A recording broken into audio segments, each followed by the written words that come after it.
Começa agora. Diário Econômico Original.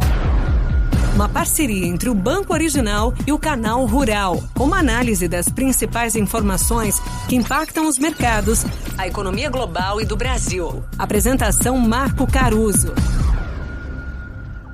Bom dia e bem-vindo de volta ao Diário Econômico Original. Hoje é segunda-feira, dia 28 de novembro de 2022. Começando pelo fluxo de notícias dos últimos dias, na sexta o mercado resolveu cobrar ao ministrável Fernando Haddad aquilo que nem o presidente Lula concedeu para ele. Respostas sobre a questão fiscal.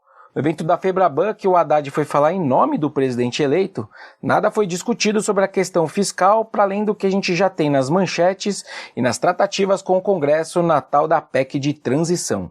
Ele foi com a caneta do governo eleito, mas a caneta não tinha muita tinta.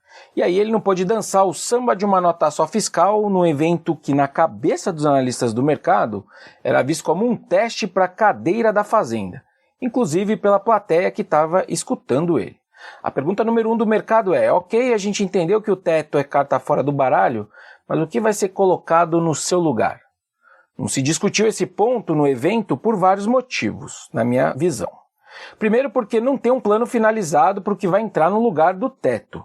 Segundo, porque essa é uma pergunta que se faz a um ministro, não a um suposto candidato a ministro. E terceiro, porque talvez faça sentido discutir essa nova âncora de credibilidade fiscal depois da transição e do que sair dela. De qualquer forma, nesse descompasso com o samba dos economistas, a Bolsa Brasileira acentuou o ritmo de queda na sexta, o dólar encostou de volta nos 5,40 e os juros futuros encerraram o pregão com forte avanço depois do evento. O lado positivo da fala dele foi a confirmação de que a reforma tributária pode ser prioridade no ano que vem. Eu já comentei aqui sobre as propostas que já estão em tramitação no Congresso, sendo que uma delas é do economista Bernard Api, que é próximo do PT e bastante respeitado sobre o assunto. A reforma tributária ela não salva o fiscal, a gente tem que ter isso bem claro, mas ela pode melhorar o ambiente de negócios se ela de fato vier a simplificar os impostos. Outra notícia relevante veio da entrevista do economista Pércio Ari da Folha de São Paulo, onde ele disse que por razões pessoais e pelo seu momento de vida, ele não teria intenção de ter cargos no governo. O Pércio disse que não chegou a receber convite para ser ministro do Planejamento, nem para formar uma dobradinha na área econômica com o Haddad, planos que foram comentados por fontes do PT nos últimos dias. Com viés mais liberal e ortodoxo na economia, o Pércio era uma das apostas do PT para manter pontes com o mercado financeiro. E dentro do próprio mercado, ele era uma das esperanças de se ter contrapontos a eventuais políticas de maior intervenção na economia nos próximos anos.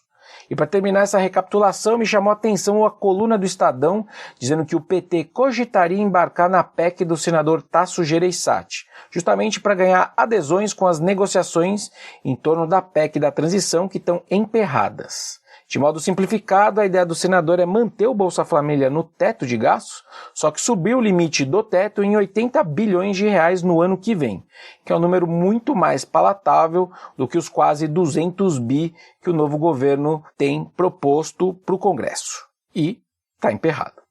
Senadores petistas combinaram com o Wellington Dias que ele levaria essa proposta para o Lula. Vamos ver. A expectativa, de qualquer forma, é de que o governo eleito apresente esse texto da emenda no início dessa semana, talvez amanhã, na terça-feira, depois das postergações que a gente já viu na semana passada.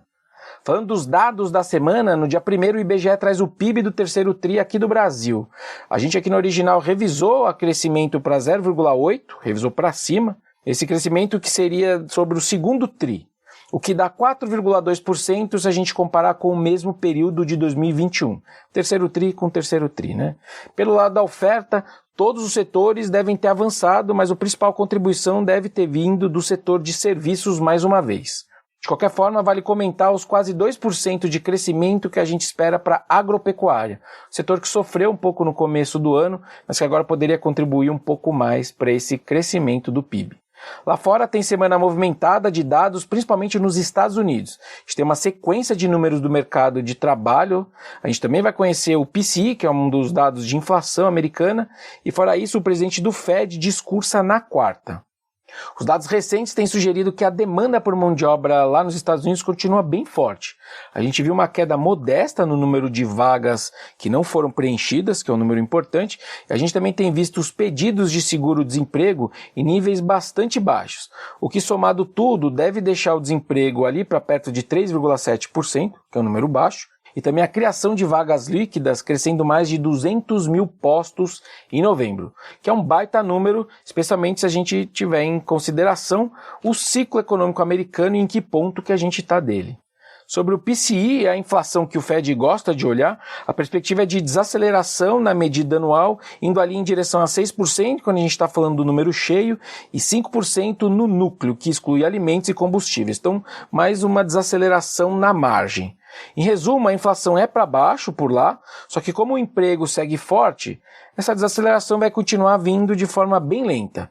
E aí, sendo assim, não dá para o Powell mudar muito o discurso dele frente ao que ele já vem falando recentemente. Por hoje é isso, turma. Bom dia, bons negócios e sorte sempre. Você ouviu Diário Econômico Original, uma parceria entre o Banco Original e o Canal Rural, com uma análise das principais informações que impactam os mercados, a economia global e do Brasil. De segunda a sexta, às 6 da manhã, no Spotify e YouTube.